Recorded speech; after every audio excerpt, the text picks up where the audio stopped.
আসসালামু আলাইকুম দর্শক, আপনাদের মাঝে আবার একটা নতুন রেসিপি নিয়ে চলে আসছি। তো আজকে আমি তৈরি করে দেখাবো টক ঝাল মিষ্টি আমের আচার। এই আচারটা আমি সহজ পদ্ধতিতে তৈরি করে দেখাবো কিভাবে রোদ ছাড়া আপনারা সারা বছর সংরক্ষণ করতে পারবেন। বাড়িতে এই রেসিপিটা দেখে তৈরি করবেন, আর এই আচারটা খেতে ভীষণ ভালো লাগে।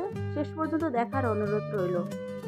তো এখানে আমি একটা প্যানে দিয়ে দেবো এখন 8 থেকে 10টা শুকনো মরিচ। আর এখানে আমি দিয়ে দিব আমের যে একটা সুন্দর ফ্লেভার আসে, সেই জন্য দিয়ে দিব পাঁচফোড়ন। তো এখানে কিন্তু 5 রকমের মানে মশলা থাকে একেবারে মিক্স করা। তো এটা আমি এখন হালকা আঁচে ভেজে নেব, বেশি হিটে ভাজবেন না, তাহলে কিন্তু পুড়ে যাবে। তো এগুলো আমার ভাজা শেষ, এখন আমি অফ ক্যামেরায় গুঁড়ো করে নেব। তো এখানে আমি নিয়েছি কালো সরিষা, আপনারা চাইলে এখানে সাদা সরিষাটাও নিতে পারেন। আমার হাতের কাছে কালো সরিষা ছিল, ওটা দিয়ে আমি আচার তৈরি করব। তো এখন আমি এই সরিষাগুলা পানি দিয়ে ভালো করে পরিষ্কার করে ধুয়ে নেব আর একটু ভিজিয়ে রাখবো, তাহলে নরম হলে ব্লেন্ডার করতে খুব ভালো হবে। তো অনুরোধ রইল ভিডিওটা স্কিপ করবেন না, তাহলে অনেক কিছু মিস করবেন। তো এখন এটাকে সাইডে রেখে দেব। আর এখন আমি এখানে নিয়েছি হাফ কেজি আম। তো আমগুলা কিন্তু আমি ভালো করে অফ ক্যামেরায় ধুয়ে একদম টিস্যু পেপার দিয়ে, কিচেন যেই টিস্যুটা থাকে ওটা দিয়ে ভালো করে মুছে তারপর নিয়ে আসছি, কোনো রকম যেন পানি না থাকে। যদি এই আমের গায়ে পানি থাকে তাহলে আচারটা বেশি দিন থাকবে না, নষ্ট হয়ে যাবে, যেহেতু রোদে দিব না। তো এখানে আমটা কিন্তু একটু যে শক্ত টাইপের, ওই আমটা নেওয়ার চেষ্টা করবেন। তো এখানে আমি চুলাতে প্যান বসে দিলাম। এখন এখানে দিয়ে দিব মেজারমেন্ট কাপের 1 কাপ সরিষার তেল। তো হাফ কেজি আমে মেজারমেন্ট কাপের 1 কাপ তেল হলেই হয়ে যাবে। তো এখানে আমি দিয়ে দিলাম মিষ্টি জিরাটা, ওইটা। আর এখানে আমি এখন দিয়ে দেবো 1 টেবিল চামচ কালো সরিষাটা। এগুলো দিলে সুন্দর একটা স্মেল আসে, খেতে ভালো লাগে, একটা আচারের ফিল হয়। তো আপনারা চাইলে এখানে তেজপাতাও অ্যাড করতে পারেন, শুকনো মরিচ অ্যাড করতে পারেন, বা রসুনও অ্যাড করতে পারেন। আমি এগুলো স্কিপ করলাম। তো এখানে আমি দিয়ে দেবো 1 টেবিল চামচ আদা রসুনের পেস্ট। তো এগুলো দিয়েও আমি ভালো করে মানে মশলাটা কষিয়ে নেব। আর এই পর্যায়ে কিন্তু চুলার হিটটা একদম লো হিটে রাখবেন, কারণ এখানে কোনো পানি নেই, পুড়ে যাওয়ার সম্ভাবনা থাকবে বেশি বাড়িয়ে দিলে। তো এখানে আমি এখন যে সরিষাটা পেস্ট করে নিয়েছি ওইটা দিয়ে দেব। আর আপনারা সরিষাটা পানি দিয়ে পেস্ট করবেন না, আপনারা ভিনেগার দিয়ে পেস্ট করবেন, তাহলে আচারটা ভালো থাকবে। তো এটাও দিয়ে ভালো করে কষিয়ে নেব আমি। তো এখানে আমার কষানো প্রায় হয়ে গেছে। এখন আমি এখানে অ্যাড করব ভিনেগার বা সিরকা। এই সিরকা বা ভিনেগারটা দিলে আপনারা রোদ ছাড়াই পুরো 1 থেকে 2 বছর আমের আচারটা সংরক্ষণ করতে পারবেন। শুধু মাঝে মাঝে একটু রোদ দেবেন, রোদে রাখবেন। তো দিয়ে দিলাম আমি 5 থেকে 6 টেবিল চামচ ভিনেগার। আধা কেজি আমের জন্য, মানে হাফ কেজি আমের জন্য 4 থেকে 5 টেবিল ভিনেগার দিলেই হয়ে যাবে। তো এটাকে আমি এখন অ্যাড করে দেব সুন্দর কালারের জন্য হলুদের গুঁড়ো, মরিচের গুঁড়ো, সুন্দর একটা কালার আসবে এই জন্য।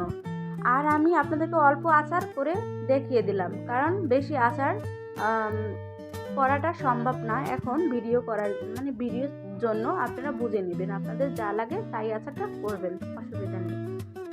তো এখানে আমার কিন্তু সুন্দর করে মশলাটা কষানো হয়ে গেছে। এখন দিয়ে দেবো আমগুলা কেটে রাখা। আপনারা চাইলে এই আমগুলা আগে মশলা মেখেও রেখে দিতে পারেন, যদি আপনাদের হাতে টাইম থাকে। তো এখন আমি আমগুলো দিয়েও সুন্দর করে কষিয়ে নেব লো হিটে। বারবার বলতেছি লো হিটে এই কাজগুলো করবেন, হাই হিটে করবেন না। তো আমি ভালো করে নেড়ে ঢাকনা দিয়ে ঢেকে দেব। তো ঢাকনা আমি এখন তুলে দেব। দেখুন আম থেকে কিন্তু পানি অলরেডি বের হয়ে গেছে। তো এভাবে আবারও আমি নেড়ে দেব। আর এই আচারটা তৈরি করতে বেশি সময় লাগবে না, কম সময় লাগবে। তো এখানে আমি অ্যাড করব চিনি। তো হাফ কেজি আমের জন্য আমি এখানে ছোট্ট একটা মেজারমেন্ট কাপের 1 কাপ চিনি দিয়েছি। আপনারা যেরকম পছন্দ করেন ওইরকম দিবেন। আর এই আচার টক ঝাল থাকলে কিন্তু খেতে ভালো লাগে। তো এভাবে আমি আবার চিনি দিয়েও ভালো করে নেড়ে চেড়ে নেব। আপনারা একটা কথা বলি, আমের আচারটা তৈরি করার সময় কোনো রকম হাত দেওয়ার চেষ্টাই করবেন না, তাহলে কিন্তু আচারটা থাকবে না। তো এখানে আমি দিয়ে দিব লবণ টেস্ট অনুযায়ী, কারণ আমে যদি একটু লবণ দেন তাহলে কিন্তু খেতে ভালো লাগে আর ব্যালেন্সটা ঠিক থাকে। তো আবারও নেড়ে দেব। তো দেশ এবং দেশের বাইরে থেকে যারা এই মুহূর্তে আমার ভিডিওটা দেখছেন তাদেরকে অনেক অনেক ধন্যবাদ। আর যারা এখনও ভিডিও দেখতে দেখতে লাইক দিতে ভুলে গেছেন, প্লিজ ছোট্ট করে একটা লাইক দিবেন আর সুন্দর করে একটা কমেন্ট করবেন। আর আমার রেসিপিটা কেমন হয়েছে অবশ্যই সেটাও কমেন্টের মাধ্যমে জানিয়ে দেবেন। তো এখন আবার একটু ঢাকনা দিয়ে দেবো, তাহলে আমগুলো সুন্দরভাবে একটু সিদ্ধ হবে। তো আবার আমি ঢাকনাটা তুলে দেবো। তো এখানে দেখুন চিনি থেকে কতটা পানি বের হয়ে গেছে। এই পর্যায়ে চুলার হিটটা বাড়িয়ে দিতে হবে, তা না হলে কিন্তু আমটা গলে যাওয়ার চান্স থাকবে।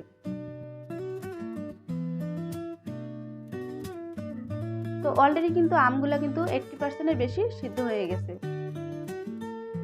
আর পানিটাও অনেকটা শুকিয়ে গেছে।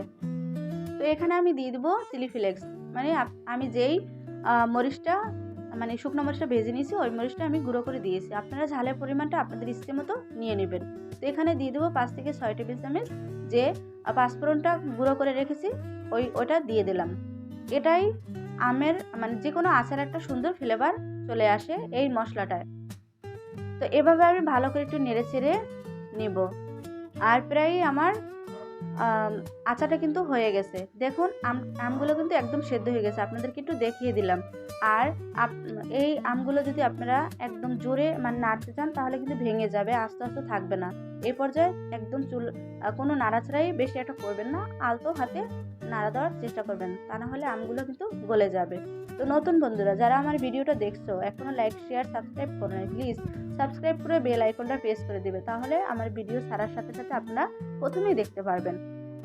আর আমার চ্যানেলে আমি সবসময় সহজ রেসিপি দিয়ে থাকি, আপনারা চাইলে আমার চ্যানেলটা ভিজিট করতে পারেন। তো দেখুন আমার কিন্তু আচারটা একদম পারফেক্ট হয়ে গেছে। এখন এটাকে আমি নামিয়ে ঠান্ডা করে আপনাদেরকে সার্ভ করে দেখিয়ে দিব যেন কতটা সুন্দর হয়েছে আর কতটা লোভনীয় হয়েছে। আর আমার ভিডিওটা যদি আপনাদের কাছে ভালো লাগে সুন্দর একটা কমেন্ট করবেন। আপনাদের সুন্দর কমেন্টে এবং মূল্যবান মতামতে আমাদের ভিডিও বানাতে আগ্রহী জাগে আর খুব ভালো লাগে। তো সবাই ভালো থাকবেন, সুস্থ থাকবেন আর এই আচারটা একবার হলো বাড়িতে তৈরি করার চেষ্টা করবেন।